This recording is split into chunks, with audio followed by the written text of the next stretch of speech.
Salam guys, jumpa lagi dan kali ni aku nak share dengan korang. Aku buka kotak sinki untuk tandas bilik air ni. Yang ini jenis yang paling comel dan sangat sesuai untuk tandas rumah yang tak berapa besar.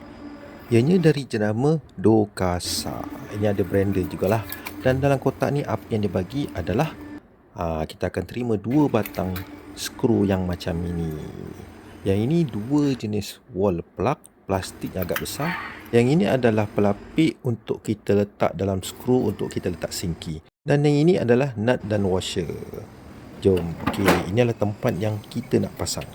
Nampak? Ini ada bekas yang lama. Dia pakai bracket jenis yang macam ni. Yang ini pula kepala pipe yang dah tak pakai, memang tak boleh pakai. So kita buka lah balik bracket lama. Bracket lama ni dah tak pakai sebab sinki jenis baru dah pakai jenis skru panjang tadi. Nampak? Okey, yang inilah bracket yang kita dah buka. So kepala pipe ni kita tutup dulu dia punya stokok. Kita pakai spana untuk kita tanggalkan flexible hose. Yang ini pun flexible hose ni pun aku rasa dah patut kita tukar baru. Dah lama sangat dah ni.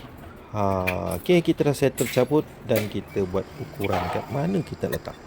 Dan kali ni aku letak atas sikit daripada bekas lama. Dan aku tandakan menggunakan marker jenis yang nip panjang macam ni.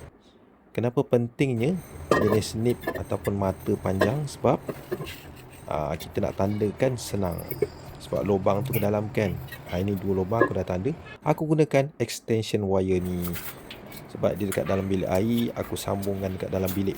Dan aku sambung juga dengan rotary hammer ni. Inilah kerja untuk menebuk. Aku biasa guna brand Bossman ni lah. Ini dah lama dah agak aku pakai. Aku rasa dah lebih 3 tahun lah.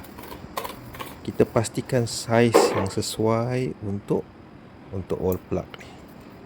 Wall plug ni besar tau. So jangan salah pasang. Nampak aku ukur macam ni. Mata yang sesuai kita dah pakai. Kita cek sekali dan aku tandakan berapa kedalaman yang patut aku tepuk. Masa untuk menepuk, kita buat perlahan. Alhamdulillah. Okey, sebelah lagi.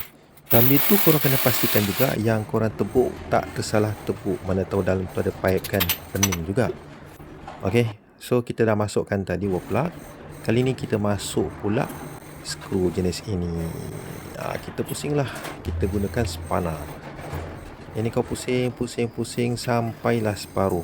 Dan yang ini, inilah aku cakap tadi, pelapik ni penting supaya kita masukkan kedua-dua belah. Supaya skru yang kita baru masukkan separuh tadi, dia tidak direct kena pada sinki batu ni. Nampak Aku dah masukkan, lepas tu aku masukkan pelapik ni. So dia tak direct lah sentuh. Dia akan terletak pada plastik ni. Dan barulah kita masukkan washer dan nut tu tadi. Barulah kita ikatkan kedua-duanya dengan menggunakan spana. Kita buat dua-dua, satu kiri dan kanan. Okey, settle, dah siap pasang untuk sinki. Kepala pipe ni tak ada masalah lah. Just follow je macam biasa yang kita dah buat. So kali ni aku tak banyak share tentang next step. Just pasang kepala pipe ni. Dan aku pun pernah share sebelum ni. Dan alat yang aku guna untuk memudahkan pasang kepala pipe, aku guna alat ni. Kau boleh tengok video aku sebelum ni. Aku tunjuk satu persatu. Okey, dah ketat.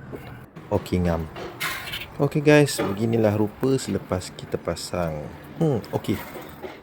Thanks menonton dan kita jumpa lagi pada perkongsian aku yang akan datang. Bye bye. Assalamualaikum.